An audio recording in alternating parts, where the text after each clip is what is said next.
Hey, what is good? Rockstar Gaming here for another video tech tips.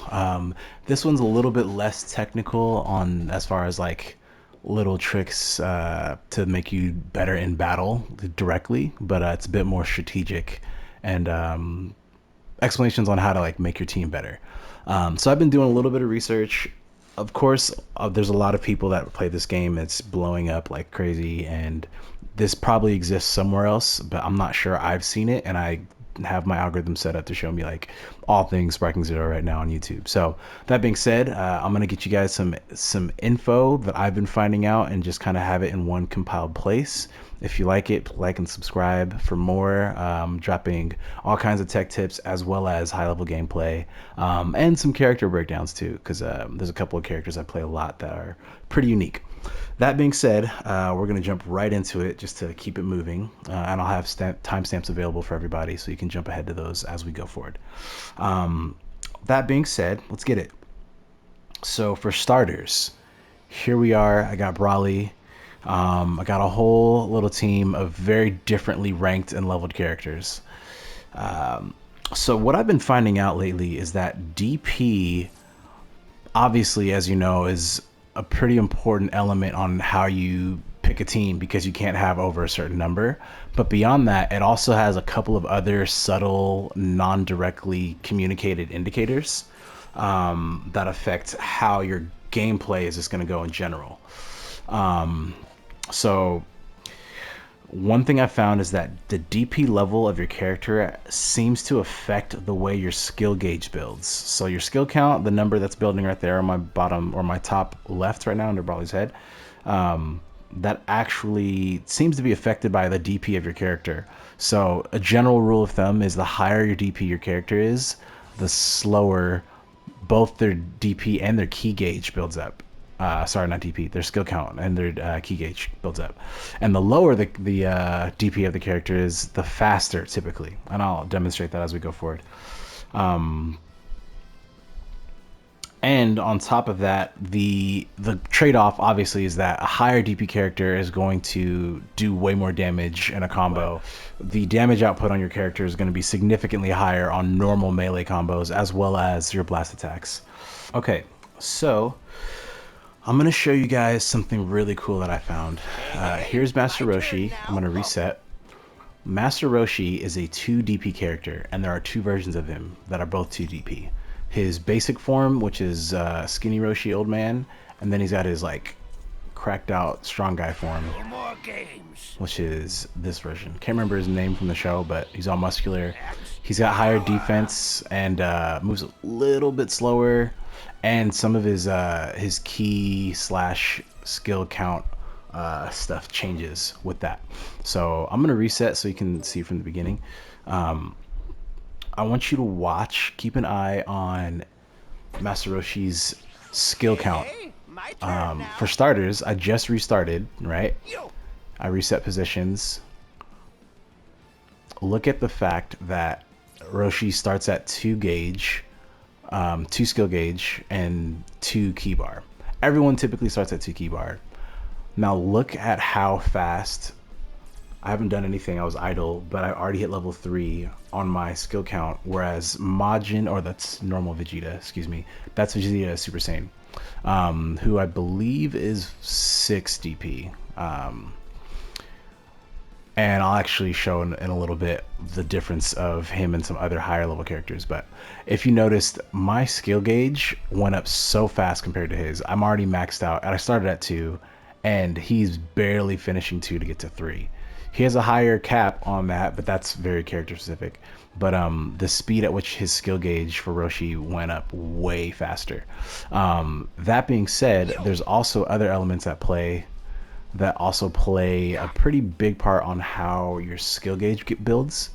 So just check this out.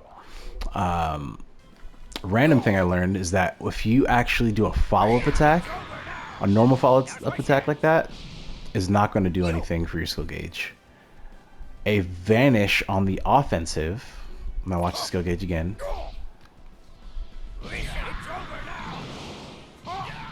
Excuse me, that was not advantage. Vanish. Vanish on the knockback will not do a skill gauge increase. It actually does like a really minor pause, but that's only on offense, and I'll show you that in a little bit. But if you do the dragon homing into the turnaround, which is pressing X on a knockback, so you're dashing forward and then you press triangle after that knockback. So here's that in play. X and then triangle. If you look, you actually see a huge boost in your skill gauge, which is very interesting because, again, there's like a lot of random details in the game that it doesn't really explain. But that is one that I found to be really beneficial to you on the offensive, because typically most of the skill gauge bonuses actually come up when you're being defensive play. Here's that one more time, just so you can see it in action. Watch my skill gauge when I do the turnaround. So homing, triangle. Homing, triangle. Every time I hit triangle, I get a huge little boost. It's probably about 1/4 of the gauge. I do believe that based off of the character you get, it affects how much those little bonuses are. So if you're a character that has a lower level of like skill gauge bonus or boost, that little bonus is a little bit smaller as well. Whereas like a character like Master Roshi, who's level 2 DP, is going to have like a big jump. So I think that's pretty interesting, and it's really helpful to help you determine how you're picking your characters that you're playing as on your team. And then here's another element of that. So I keep talking about skill count, but check out when Master Roshi in base level does a key charge. See my skill? That was pretty quick. I'm gonna just use this up so you can get an example of that again. Here's me going. It's pretty quick. Now watch me on the complete opposite end of the spectrum. This is Gogeta. Watch how fast it goes. Okay, not terrible. But when you compare it to Roshi, who, by the way, when you are not him initially and you swap onto him, he also comes with a full key gauge. Yeah, very interesting. So I'm just gonna demonstrate one more time. Really quick versus, let me just bend this like that. Now watch how slow that is. Now as you can see, this version of Gogeta is 10 DP points, which is the highest that we have on any character so far, and he has 4 stock health bars, which I explained in another video. That's technically 5 full health bars, because the bar you're seeing counts as 1 and then it goes down. So that bar has to go down 5 full times before he's dead. So that's 50,000 health. That's a lot of health. That's a lot of damage he's outputting. So they nerf him a little bit by lowering the way his skill gauge and everything builds up. And if you can see, his skill gauge right now is going up really slow. I have found that there seems to be 3 different levels of parameter, and the breakdown that I had so far, and I'm still learning as I go, but characters that are between 1 to 3 DP have typically the fastest charge. Sometimes 4s count as that as well, depending on the character. Characters from 4 to about 6 or 7 have the middle level, and then 8, 9, and 10 tend to have the slowest on key charge and skill gauge increase from idle positions. Now, why is that important? And if you're in a high-speed match where you're switching around and changing characters a whole bunch, you're gonna actually come into an issue where you don't have enough skill points to transform to your next level, or you keep actually getting overwhelmed by a weaker character because they're able to charge their keys so much faster than you that it's almost as if like they just have more advantage, even though it's just that they can make more use of the resources more quickly. So pretty interesting dynamic, and it's definitely something to keep in mind as you learn your team comps and DP battle sets and everything. Very helpful information.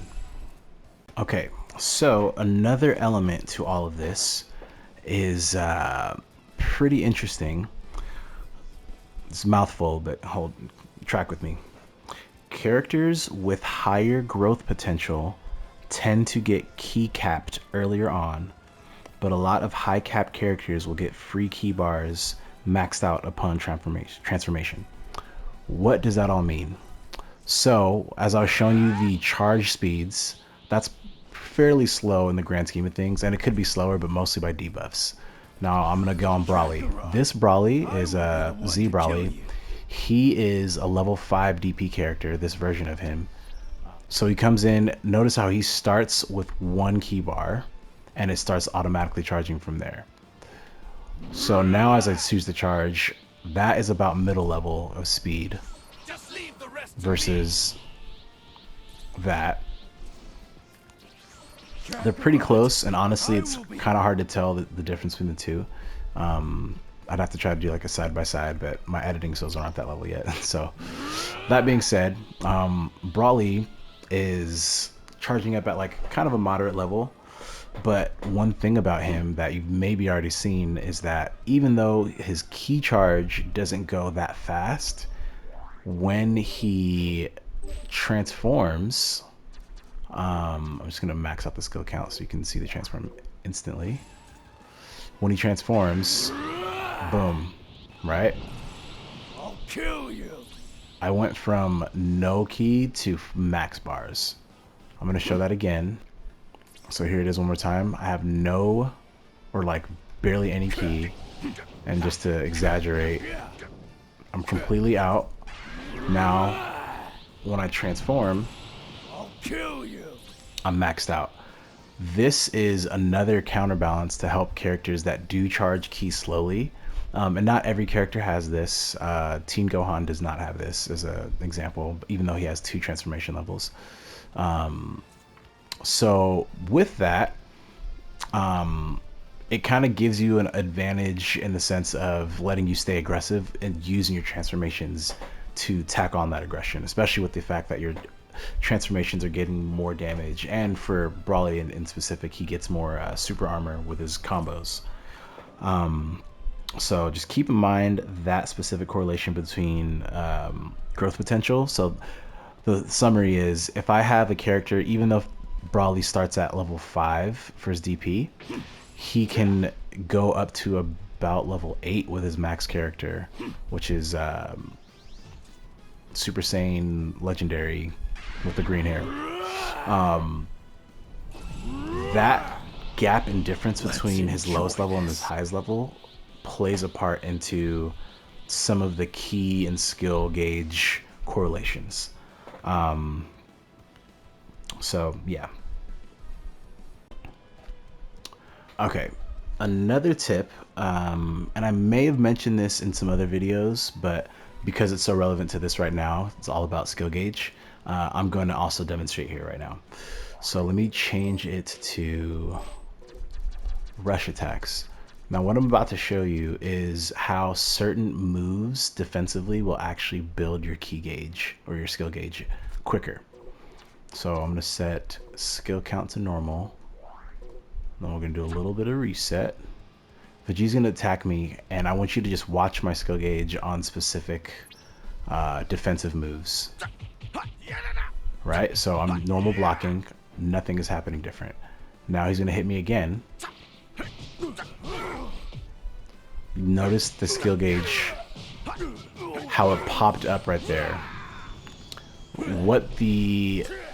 What's happening is there's a specific mechanic called attack break, which is when you block a heavy attack in the right direction. So any grand slash, which is the sweep, or any lift strike, which is the kick you up in the air, if you block those in the right direction, you actually get a skill count bonus, which is huge if you're actually like trying to stay in the fray and get things going well.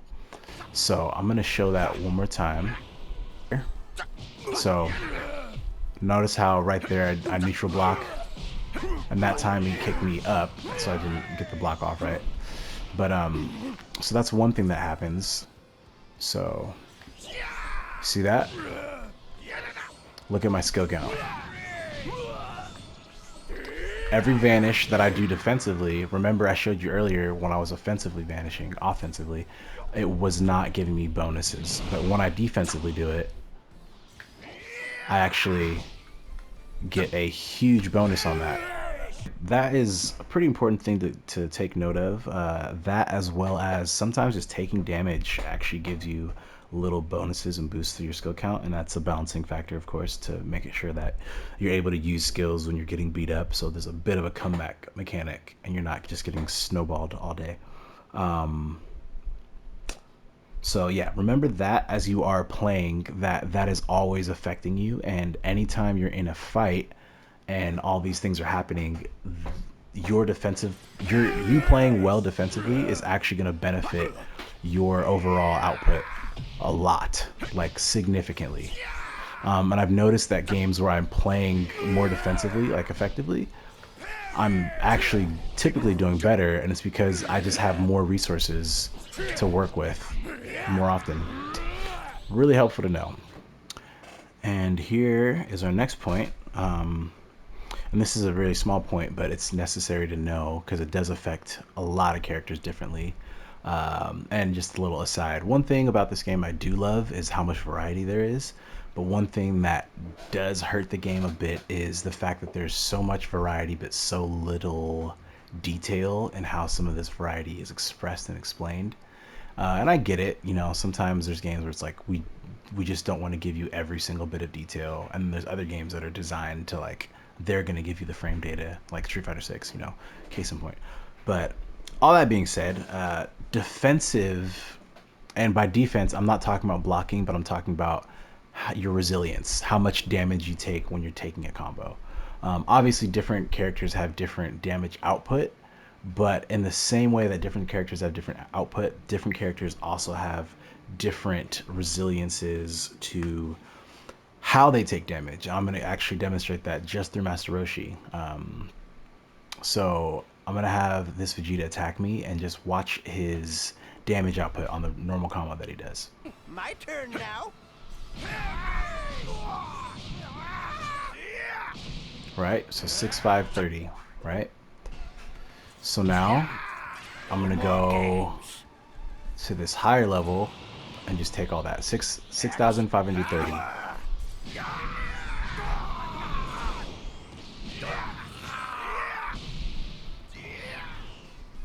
So that was 5,914. So 6,530 to 5,914. I'm not gonna like actually math it out, but I'm gonna say that's about a 10% difference roughly. So that means that Roshi just has a 10% defense buff just by changing his form. Now, if I pull out this version of Brawly, I'm not done. 6,630. I'm gonna do this one more time just so you can see just from the beginning. There we go. I'm not done. So he did that same combo each time. There is a defense threshold that each character has as well that is not specifically sorted out, but just keep that in mind as you're leveling up your characters and transforming them and whatnot. A lot of them actually do change and how they receive damage. It's not a huge margin, and you're probably only avoiding like 1 or 2 extra hits in a combo, as far as how much defense you get. But in the same token, like more defense is better than less defense. So, right. So now that I've explained a couple of different mechanics, I'm just gonna kind of play the game as I talk to you about more stuff. There are a couple of different things that are always at play that heavily affect DP battles and strategically building a team well. Some of the balances that are there are kind of obvious. Some of them are a little bit nuanced. But for starters, it's actually really good to have lower tier characters on your team. Why is that? When you have low DP characters, you're still getting a whole new character who has a whole amount of health, and those health points translate directly into points towards your team winning, because a lot of times now when you get to higher ranks, unless you have like these superstar teams that have like all these heavy hitters and like maybe 2 or 3 characters, you're probably going to outlast the clock, which I think is 600 seconds, aka 10 minutes. So 10 minutes to a 10-minute battle of attrition is oftentimes what these higher level matches end up playing out to, unless you just get cooked. But with that, obviously another part of the balance is that if you have high level characters, they're just doing more damage overall, and more damage actually equates to faster fight times. But the other part is that you have to learn how to defend well, and just about every character has about the same bonuses for defense. Actually, correction. I can defend just as well with Mr. Hercule as I can with Super Saiyan 4 Gogeta, but in the same token, Gogeta's obviously going to do way more damage, but at the same time, I get more benefits and bonuses for defending well as Mr. Hercule, which means I'm getting more skill points and probably better gaps for skill for key gauge build, which his also goes incredibly fast. He's only 1 DP point if you didn't already know. So yeah, really important to have a good team comp that where you're not kind of stifling yourself by having too many high level characters. And then keep in mind that every time you switch off a character in DP mode, you're actually your back pocket characters that are not in play right then are getting health regen. I don't know how much they can get. It seems like they can't get full health back, but they can get enough to make a pretty significant difference on the fight. And of course, like, even if it does charge up forever, you only have 10 minutes total on a match. Another element is that fusion characters are really, really clutch. Personally, and this is like a little preference hack, but Kid Trunks and Goten, extremely good squad, because they are both together. They're each 4 points. They can both transform to Super Saiyan 1, and they have Gotenks transformations at level base Gotenks, Super Saiyan 1 Gotenks, and Super Saiyan 3 Gotenks. Super Saiyan 1 Gotenks has some pretty crazy blast moves and skills, which I would keep in mind for when you're selecting him. But anyway, all that being said, they're a really good example of a low-cost fusion team that is going to really benefit your team comp if you learn how to use them well. Keep in mind too that when you fuse characters in a DP battle, you are actually going to be getting health boost because you're combining those characters' health. I don't think it's a perfect one-to-one combination. So if you have like 3 gauges on one, 3 gauges on the other, I don't think you're gonna just have 6 gauges like ready to go. But with that, you are getting a health boost that's going to be more health than if you just selected the character straight out. So technically, 2 characters will cost more DP in a lot of cases, but they still they are still going to benefit you by giving you a huge health bonus. And a lot of fusions will also give you a key bonus as well to like fill out your gauge, or at least give you some key back. So yeah, having a team of 5 is good. Fusions are really good. Obviously, you can only get a team of 5 with lower point characters, but lower point characters have a lot of balancing mechanics built in that are going to really help you just perform better in a match. And as I mentioned before, your health does play a part. So the more health you have at the end of a match, the higher likelihood it is that you'll win. I want to say this is 1-to-1, but I've had some weird matches where I've had like a character die and someone else had like a reserve character not even get touched and I still won, but I also killed a certain amount of theirs. So still figuring out the nuances of it. But all that being said, if you made it this far, thank you guys for watching. This is my small kind of strat DP mechanic, as well as learning some mechanics of skill points and key gauge for each character. Of course, there's a lot more nuance and detail to all of this, but this at least will get you going if you didn't already know some of these tips. If you liked the video, like and subscribe for more, and thanks for being patient as I learn how to make these videos for you guys and get better at it. It's not as easy as it looks. But in any case, thanks for watching. Rawxstar Gaming signing out.